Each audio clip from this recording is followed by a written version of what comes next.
To celebrate State Farm's surprisingly great rates, we gave this song surprisingly great lyrics. Hey neighbors, when your claims get hard to file, State Farm's got the switch it up style. Great rates save you cash, so if you come join us, you'll get your coins up. Oh, now you know you can save that dough, and you're covered on your ride and your home. For great service on the low, then call up State Farm. It's time to switch it up. Like a good neighbor, State Farm is there. Hey, this is BJ. Thanks for listening to our show's podcast. If you're a fan of all things geeky, you should check out my other podcast, BJ Shea's Geek Nation. We have new episodes every day, and you can check it out at bjgeeknation.com. Your driver's license is important so you can get back and forth to work, get your kids to school, and back and forth to daycare. If your license has been suspended because you can't pay your tickets, you can't do any of those things. Let's talk about Chapter 13 bankruptcy. You may have heard the tickets cannot be discharged, but they can be dealt with in a Chapter 13 case. Why not come in for a free consultation? The chapter you choose will make all the difference to your getting back legally on the road. Let's design a plan to pay off your tickets and restore your license immediately. I'm attorney Travis Gagne. Please contact me today at choosetherightchapter.com. That's choosetherightchapter.com. 99.9 KISW, The Rock of Seattle. I know you want to have a great life. Who doesn't want to have a better and a great life and awesomeness and everything, right? No, I want mine to be miserable. All right, well, then you're in my That's camp. why I work here. Yeah. With you, BJ. See? Well, I bring the misery, baby. Yeah. So there is a new survey, and they say the key to having a much better life is as simple as playing music at home. That's all you got to do if you want to have a better life. Nice. Yeah, and you know, it's interesting because more and more people are buying smart speakers. Oh, Vicky's doing it now. Vicky's doing it right now. Hey, play that What song music, are you Vicky. listening to? I have no idea. Oh, it's Ozzy Osbourne. Oh, nice. He just started playing. I like that Vicky thinks this is her home, and she's playing music. I just made my mind when I was out of my mind for so long. Which Ozzy song was it? It was Secret Loser. Oh, okay. Oh, yeah. Song about BJ, huh? Right? No, there's well, no it's not secret. a secret. Yeah. Oh, that's right. Jinx. Yeah. How random. Right? Yeah. So, if you just listen to music at home, you will have a much better life. And here's some stats about people who do that. They do. He totally said do. Yeah, so they average about 3 hours and 13 minutes more family time a week if they play music at home. Yeah, because I could see that. You play the music, you're not watching television. You could do other stuff besides playing music. You could actually have a conversation with the people in your home. You don't get annoyed because they're interrupting your show. They even have a percentage of how much happier you'll feel after playing music. This is amazing science. You'll feel 87% happier if you play music right afterwards. After you play it, you'll feel 87% happier. Don't know what I can do to get you up to 90, but 87 is as good as I can do. How did they even figure that part out? I don't That seems a know. little ridiculous. 83% of Americans say, you know what, when I play music at home, chores are easier. Oh, dude. Yeah. I can't do chores without headphones on. Oh, really? Oh, yeah, because, vacuuming and cleaning the toilets, that's my two things I got to do on Sundays. It's clean the toilets and vacuum the house. That's it?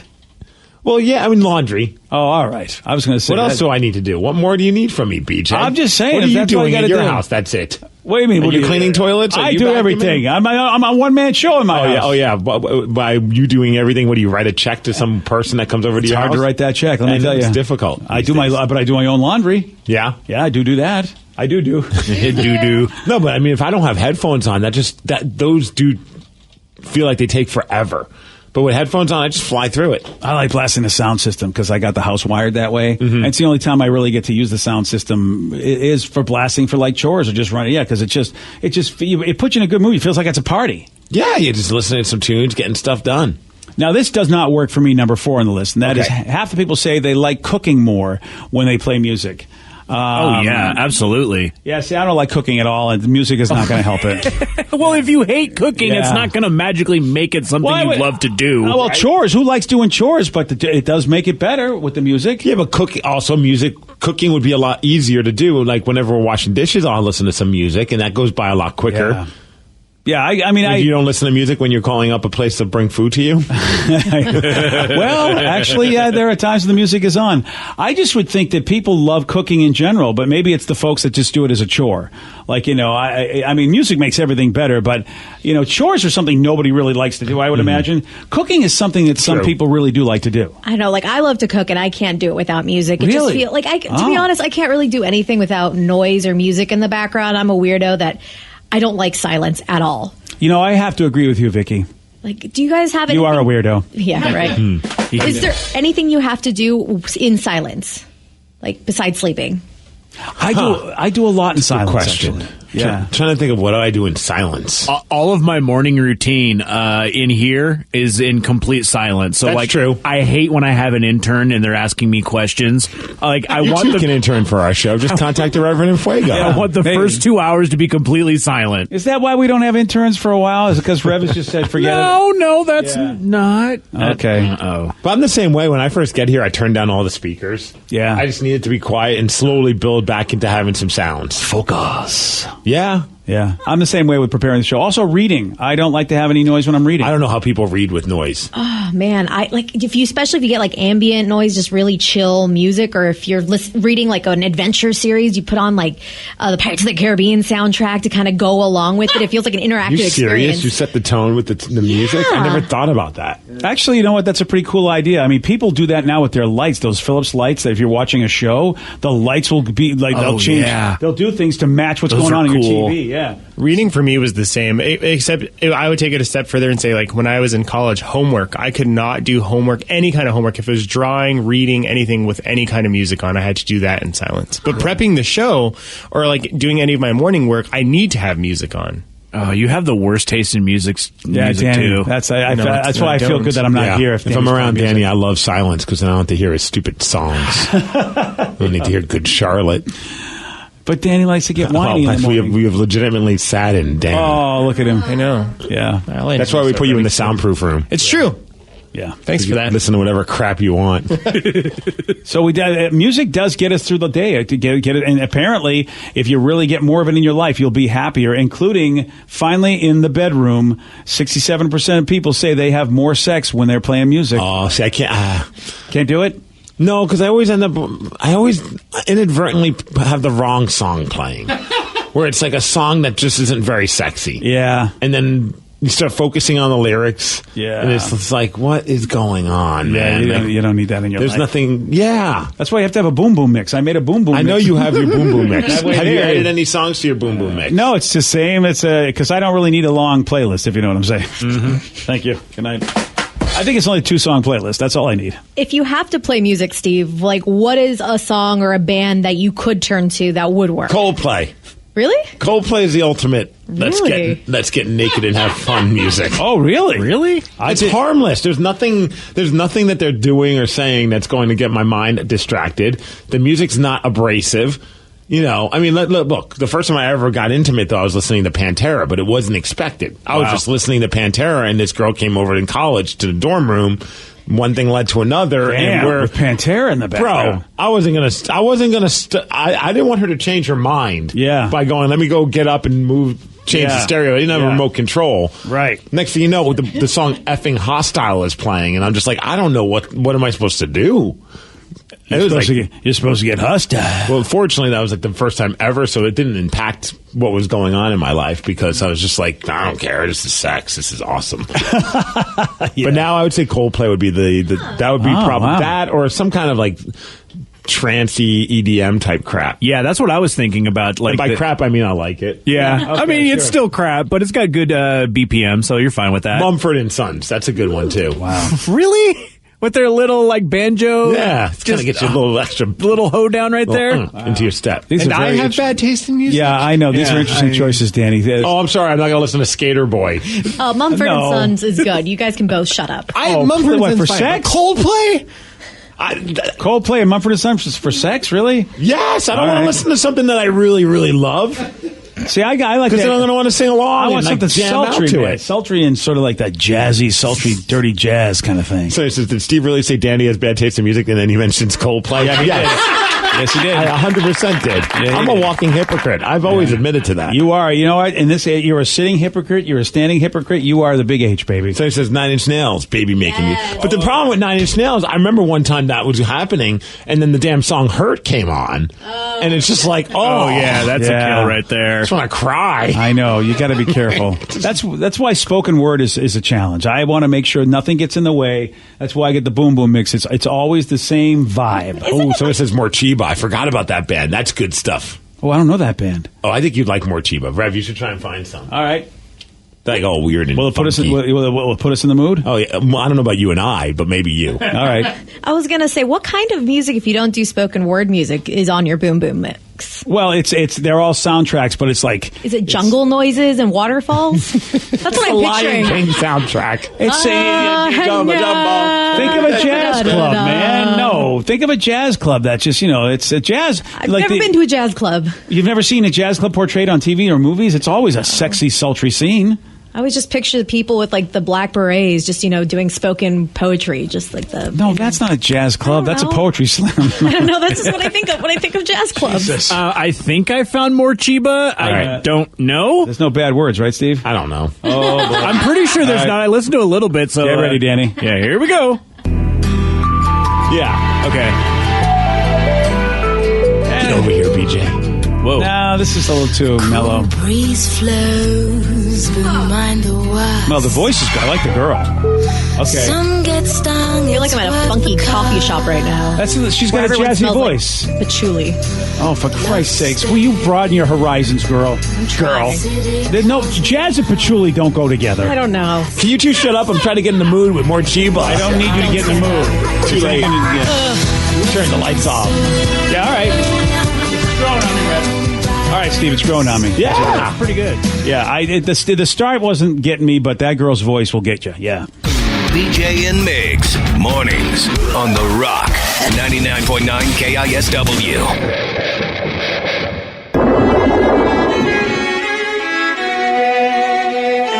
99.9 KISW, The Rock of Seattle. Hey, have you? I want to ask a question. See if anyone's ever done this. I'm trying to think if I've ever done this because I've never really had many dates. Have you ever stood someone up on a date? Nope. Anyone ever done this? No. Nope. I've always gone. If I made plans, there's been times where I really didn't want to go on the date back in the dating days. I was like, why am I? But I was just like, let's just go. And it turns out every time I've ever thought that, I've had a great time. Oh, that's cool. Yeah. I mean, But I'm like that with everything. I don't want to leave my house. Oh, me too. Right? But then Yeah. you do. And Rev, we talked about that just recently where Rev did something where he finally left his home and he had a great time. But at first he didn't want to go. Yeah. And now he's back in his house. Yeah. Well, yeah, for now. yeah, I mean, I've canceled dates the day of and had to reschedule, but I've never actually stood anybody up. Yeah, that's got to be that's a sucky feeling. I don't think it's ever happened to me. And I've been stood up. Oh, you In have? college, yeah. Oh. Yep. Sat there, waited at Red Lobster, and the chick never showed up.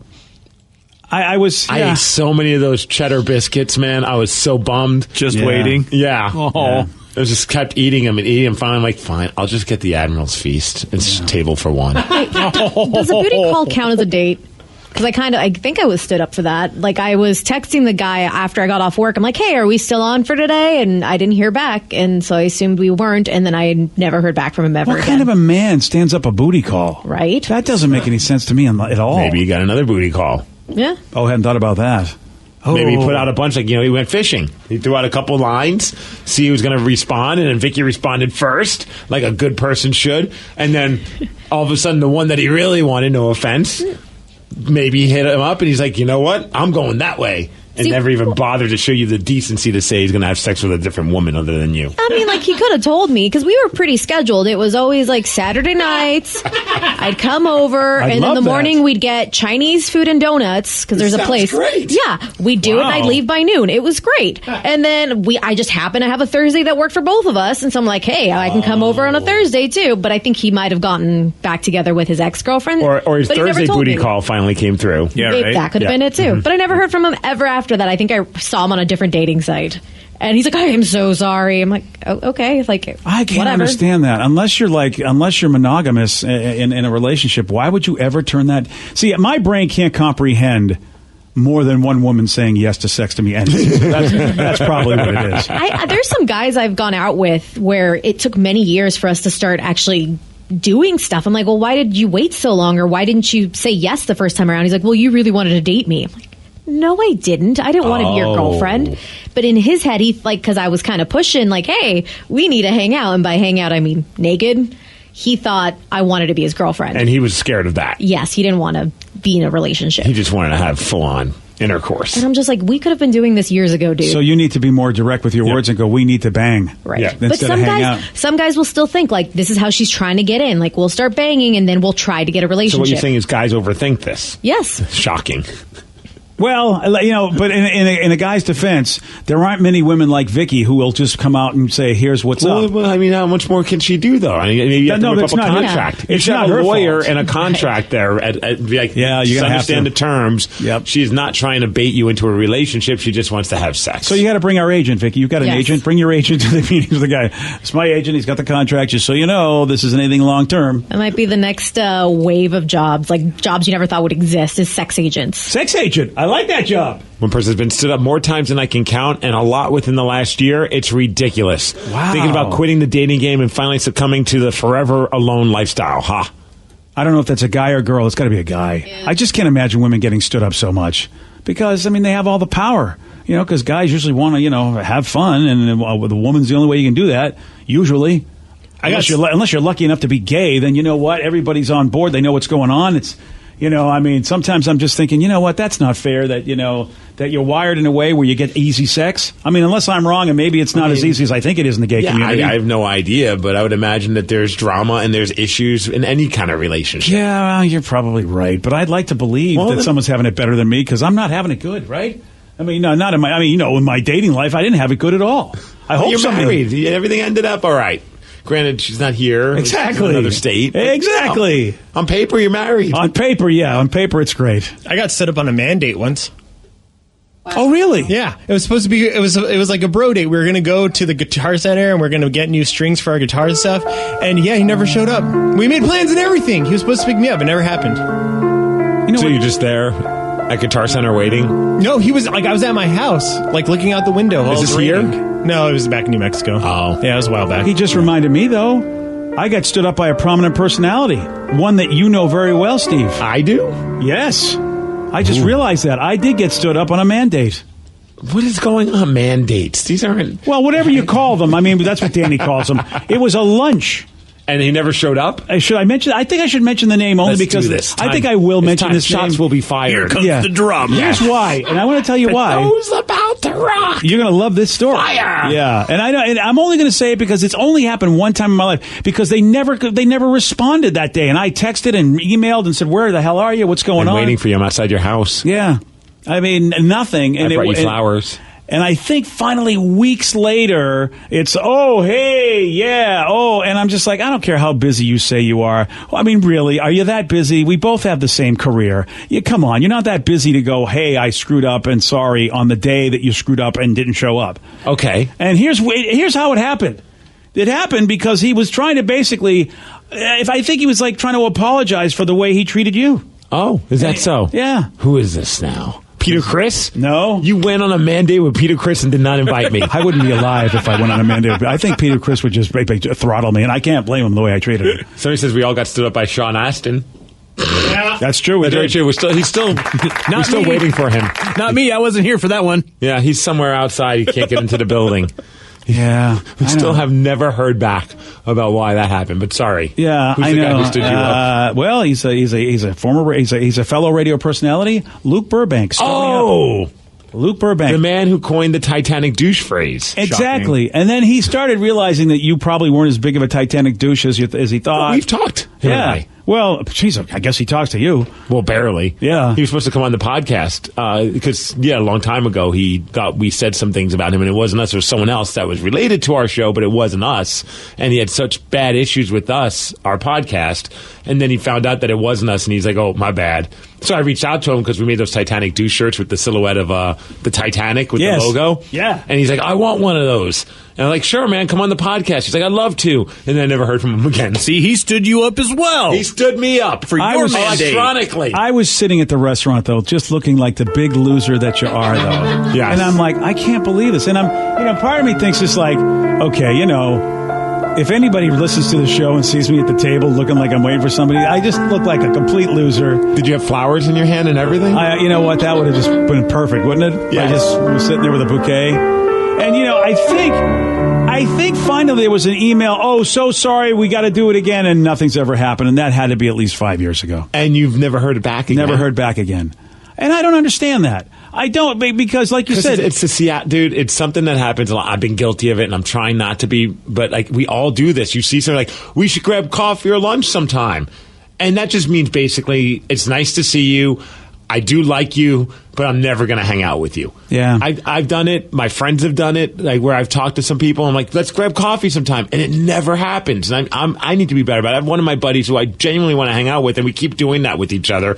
But we each never really follow through and finish and settle the date and the time to meet up. What if it's somebody you legitimately don't want to hang out with? Well, then you just don't hang out. You just say, I'm not... I just say I don't want to hang out. Obviously, yeah. I don't say it that rudely, but I'll just be like, hey, man, I'm just super busy. I would love it if somebody would say that to me. I've done that where I'm like, you know what? It's kind of a hectic time for me. I don't know when. And then I just got a message like, hey, how's life going? Still going crazy? Yes.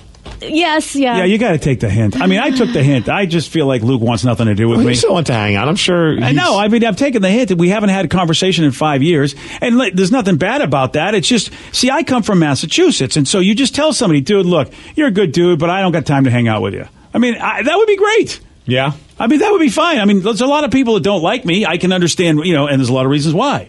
There are people who I visibly make uncomfortable. I recently went and visited an old building I used to work at and saw some of my radio buddies, and then I saw some other people who, Steve, their looks on their face, it was like Hitler walked in. And I'm like, wow. And you know what? I didn't get along with that person, so I get that they're like, oh, it's like, I visibly caused problems just by being in their field. That is awesome. I wish I was there to watch that happen. Yeah, and I'm like, all right, I don't need to be, I get it. I'm a lot for people. I'm kind of an intense person, and I can see why some people would want to hang out with me. So just go ahead and say.